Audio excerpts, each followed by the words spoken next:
الحمد لله الذي لم يزل ولا يزال حيا قيوما عالما قديرا سميعا بصيرا. قال تعالى: أعوذ بالله من الشيطان الرجيم. بسم الله الرحمن الرحيم. اليوم أكملت لكم دينكم وأتممت عليكم نعمتي ورضيت لكم الإسلام دينا. یہ دین آخری دین ہے، یہ شریعت آخری شریعت ہے. جو کتاب اس امت پر نازل ہوئی، محمد مصطفیٰ صلی اللہ علیہ وسلم پر نازل ہوئی، وہ کتاب آخری کتاب ہے، اور جو محمد صلی اللہ علیہ وسلم کو امت دی گئی وہ آخری امت ہے. اب اس دین کے بعد کوئی نیا دین نہیں، شریعت کے بعد کوئی نئی شریعت نہیں. اس پیغمبر کے بعد اب کوئی نیا پیغمبر اس دنیا میں نہیں آنے والا. اس کتاب کے بعد کوئی نئی کتاب اب دنیا میں نازل نہیں ہونے والی. گویا یہ آخری دین ہے، آخری شریعت ہے، آخری کتاب ہے، آخری نبی ہے، اور اس نبی کو جو امت دی گئی وہ آخری امت ہے.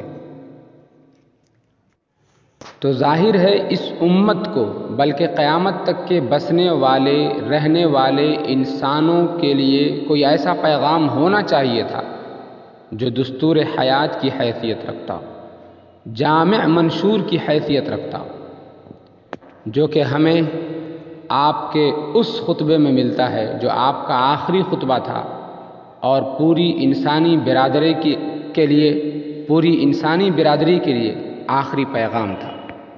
دنیا جسے خطبہ حجۃ الوداع کے نام سے جانتی ہے، سب سے پہلے آپ نے اس خطبے میں جس چیز کا پیغام دیا، جس بات کا پیغام دیا، جس بات کی دعوت دی، وہ توحید کی دعوت تھی، توحید کا پیغام تھا. آپ نے فرمایا اللہ کے سوا کوئی معبود نہیں، کوئی اس کا ساجھی نہیں، اس کا کوئی ہمسر اور اس کے کوئی برابر نہیں. آپ نے مساوات کا سبق دیا. فرمایا لوگو، اللہ تعالیٰ کا ارشاد ہے کہ اے انسانو، ہم نے تم سب کو ایک ہی مرد و عورت سے پیدا کیا ہے. قبیلوں اور جماعتوں میں تقسیم کی بنیاد اور وجہ یہ ہے کہ تم ایک دوسرے کو پہچان سکو، نہ کہ اس وجہ سے کہ کوئی کسی سے افضل و برتر ہے. اسی طرح عرب کو غیر عرب پر اور غیر عرب کو عرب پر، گورے کو کالے پر، کالے کو گورے پر کوئی فوقیت، کوئی برتری حاصل نہیں. ہاں، بزرگی، افضلیت اور برتری کا معیار اگر کوئی چیز ہے تو وہ تقویٰ ہے. مساوات کی آپ نے دو بنیادی وجہ بتائی. ایک تو یہ کہ تمام انسانوں کا خالق اور رب ایک ہے. دوسری یہ کہ تمام انسان ایک ماں باپ سے پیدا ہوئے. گویا یہ پیغام دیا جا رہا ہے پوری انسانیت کو کہ او مین کائنڈ، او لوگو. پھر بتایا جا رہا ہے اس مین کائنڈ کو کہ تم کو بنایا گیا ہے ایک سنگل پیئر سے، ایک سنگل پیئر سے، ایک سنگل جوڑے سے. پھر تم کو ڈیوائیڈ کیا گیا نیشنز اور ٹرائبس میں، تاکہ تم ایک دوسرے کو پہچانو، نہ کہ تم آپس میں جھگڑو اور جنگ کرو. یہ کوئی چھوٹا اسٹیٹمنٹ نہیں تھا، کیونکہ اس اسٹیٹمنٹ کی بنیاد پر سماج میں جو ڈسکرمنیشن ہے، سماج میں جو کچھ لوگ اپنے کو سپیریئر اور دوسرے کو انفیریئر سمجھتے ہیں، ایک کو اپنے آپ کو برتر اور دوسرے کو کمتر سمجھتے ہیں، اس کی جڑ کاٹ کر رکھ دیا آپ نے. اسی طرح آپ نے میاں بیوی کے حقوق اور خاص طور سے عورتوں کے حقوق بتائے. آپ ذرا غور کیجئے کہ زمانے جاہلیت میں کیا ہوتا تھا. لڑکیوں کو پیدا ہوتے ہی زمین میں زندہ دبا دیا جاتا تھا. باپ کی موت کے بعد اس کی بیویاں جو ماں کے علاوہ ہوتی تھیں وہ بیٹوں میں ایز اے پراپرٹی بٹ جاتی تھیں، تقسیم کر دی جاتی تھی. یہاں اسے حق دیا گیا، اسے رائٹ ٹو ایبسلوٹ آنرشپ دیا گیا. یہاں تک کہا گیا کہ کسی کی دو بیٹیاں ہوں یا دو بہنیں ہوں، وہ ان کی بہتر تربیت کرے، ان کی بہتر دیکھ بھال کرے، تو اسے 3 انعامات سے نوازا جائے گا۔ نمبر 1، دوزخ سے نجات ملے گی۔ نمبر 2، جنت کا حصول ہوگا۔ نمبر 3، آپ صلی اللہ علیہ وسلم کا جنت میں اس کا ساتھی ہونا نصیب ہوگا۔ اسی طرح آپ نے عفو و درگزر، ایک دوسرے کو معاف کرنے کا سبق دیا۔ آپ نے فرمایا دیکھو دور جاہلیت کا سب کچھ میں نے اپنے پیروں تلے رون دیا۔ زمانے جاہلیت کے خون کے سارے انتقام اب کل عدم ہیں۔ آپ نے معافی اور درگزر کا آغاز خود اپنے خاندان کے خون کو معاف کر کے کیا۔ چنانچہ آپ نے فرمایا ربیعہ بن حارث کے دودھ پیتے بیٹے کا خون جسے بنو ہذیل نے مار ڈالا تھا میں اسے معاف کرتا ہوں۔ آپ نے سود کو مکمل بین کیا۔ آپ نے فرمایا دور جاہلیت کے سود کی اب کوئی حیثیت نہیں۔ پہلا سود جسے میں چھوڑتا ہوں وہ عباس بن عبد المطلب کے خاندان کا سود ہے، اب یہ ختم ہو گیا۔ آپ نے انسانی جان و مال، عزت و آبرو کی حفاظت، اس کے تحفظ کا دنیا کو درس دیا، لوگوں کو اس کی ترغیب دی، کیونکہ اللہ تعالیٰ نے رشتے انسانیت کو اتنا محترم بتلایا ہے کہ کسی بھی انسان کے قتل ناحق کو پوری انسانی برادری کے خلاف جرم بتلایا، اور کسی شخص کی جان بچانے کو پوری انسانیت پر احسان کرنے اور پوری انسانیت کی جان بچانے کے مرادف گردانا۔ آپ نے وراثت کے بارے میں فرمایا لوگو اللہ نے ہر حقدار کو اس کا حق خود دیا ہے، اب کوئی کسی وارث کے لیے وصیت نہ کرے۔ آپ نے نسب سے وفاداری کا سبق دیا کہ کوئی اپنا نسب نہ بدلے، جو ایسا کرے گا اس پر اللہ کی لعنت۔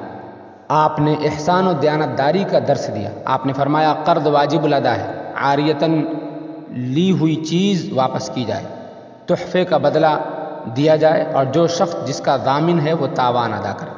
آپ نے باہمی حقوق کے بارے میں دنیا کو بتایا۔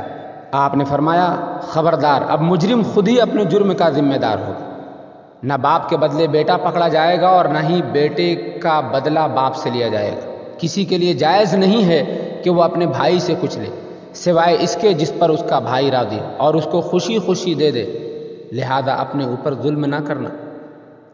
آپ نے جہاں ہیومینٹی، انسانیت، مانوتا کی بنیاد پر ایک دوسرے کے حقوق بتلائے، ساتھ ساتھ اسلامی اخوت و بھائی چارے پر بھی فوکس کیا۔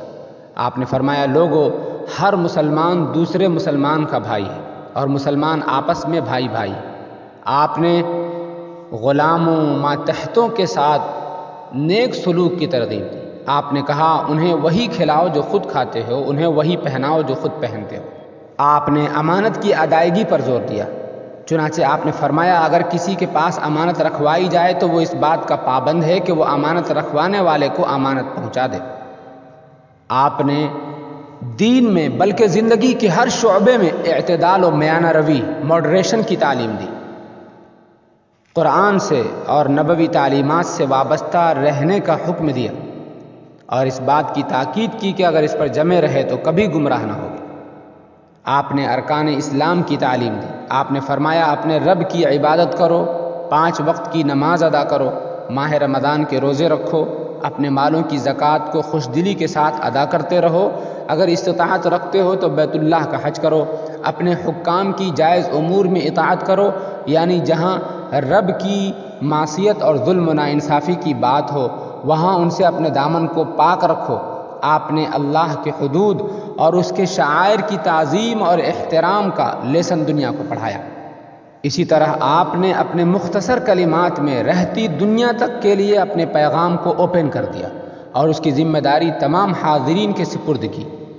گویا آپ نے حق کی تبلیغ، پیس، امن اور شانتی کا پیغام دنیا کو پیش کیا اور اس پر بس نہیں کیا بلکہ اس فریضے کا موجود تمام لوگوں کو ذمہ دار بنایا، یہاں تک کہ انہیں گواہ بنایا اور ان سے فیڈ بیک لیا کہ حل بلغت،